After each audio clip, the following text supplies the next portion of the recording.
Mga celebrities na naghiwalay ngayong 2026 at napapabalitang hiwalay na. Arjo Atayde and Maine Mendoza. Pinag-uusapan nga ang tungkol sa hiwalayan di umano ni na Arjo at Maine matapos na hindi makita ang TV host at phenomenal star sa birthday party ng kanyang sister-in-law na si Rhea at father-in-law na si Art. Sa deleted video na unang nailabas ni Bayani Agbayani, makikitang kumpleto ang pamilya Atayde, maliban lang kay Maine.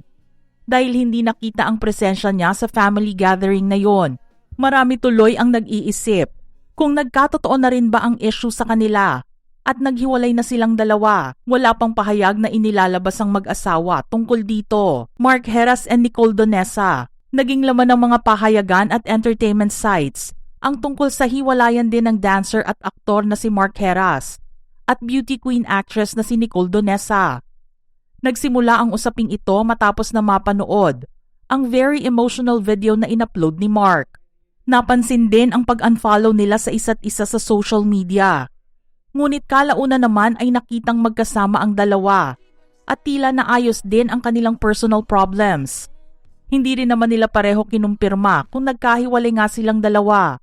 Ikinasal sina Mark at Nicole sa civil ceremony noong September 2021 at may dalawang anak, Alexa Ilacad and KD Estrada. May ilang linggo na rin pinag-uusapan ang tungkol sa hiwalayan di umano nina Alexa Ilacad at KD Estrada. Hindi na raw kasi sila nakikitang magkasama mula noong magsimula ang taong 2026. Noong magdiwang nga ng kanyang 26th birthday si Alexa, napansin na siya lang mag-isa ang nag-celebrate nito at tila embracing self-love ang peg niya ngayong taon.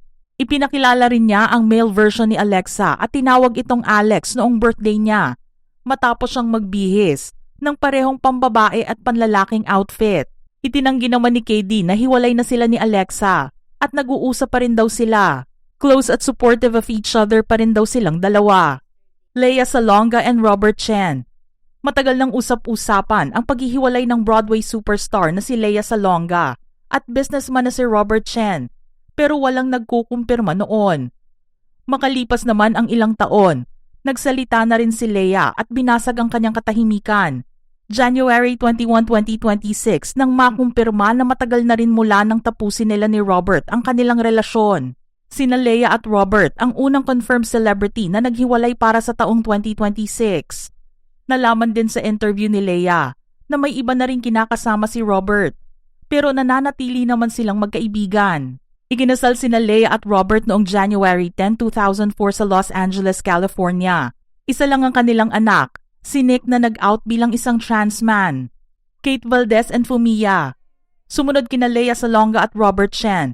Marami ang nalungkot dahil nauwi sa hiwalayan ang relasyon ng kapuso actress na si Kate Valdez at ex-PBB housemate at content creator na si Fumia Sankay. Naging palaisipan sa mga fans ang nabasang cryptic post mula kay Kate na nagpapahiwatig na nagtapos na ang relasyon nila ni Fumia. Nawala na rin sa feed ng aktres ang mga litrato nilang dalawa na magkasama. Nakumpirma ang hiwalayan nila noong February 9, 2026 matapos nilang maglabas ng joint statement. Naka-unfollow na si Kate sa IG ni Fumia, habang naka-follow pa rin si Fumia kay Kate. Late 2024 naman nang aminin nila ang kanilang relasyon. Karina Bautista and Manny Billones. Kinumpirma ng kapamilya actress na si Karina Bautista na opisyal na silang naghiwalay ng boyfriend at Philippine Men's National Ice Hockey Team Captain and Coach na si Manny Billones noong January 30, 2026. 3 taon din ang itinagal ng kanilang relasyon. Isang taos-pusong post ang ibinahagi ni Karina sa social media at nagpapasalamat sa mga taong pinagsamahan nila ni Manny. Nagkakilala silang dalawa matapos na maging coach ng aktres si Manny sa training nito sa sport na hockey. Lumipas ang 1 taon sa kanilang relasyon at doon palang ipinakilala ni Karina si Manny sa publiko.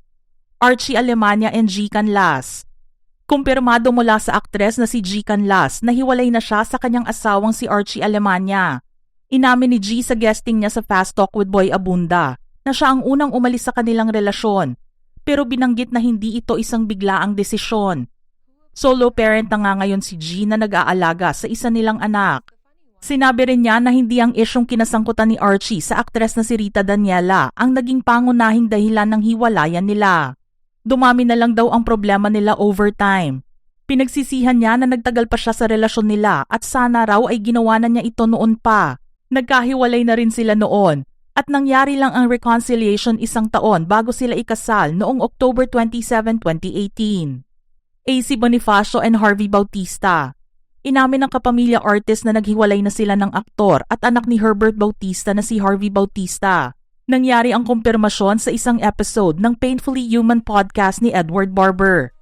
Inilarawan ni AC ang paghihiwalay nila bilang very tough and traumatizing. Pinagselosa naman noon ni Harvey ang ex-PBB co-housemate na si Michael Sager dahil sa closeness nila ni AC.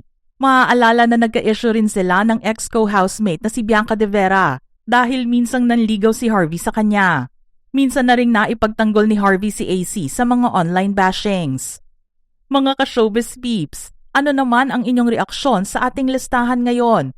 Don't forget to comment below.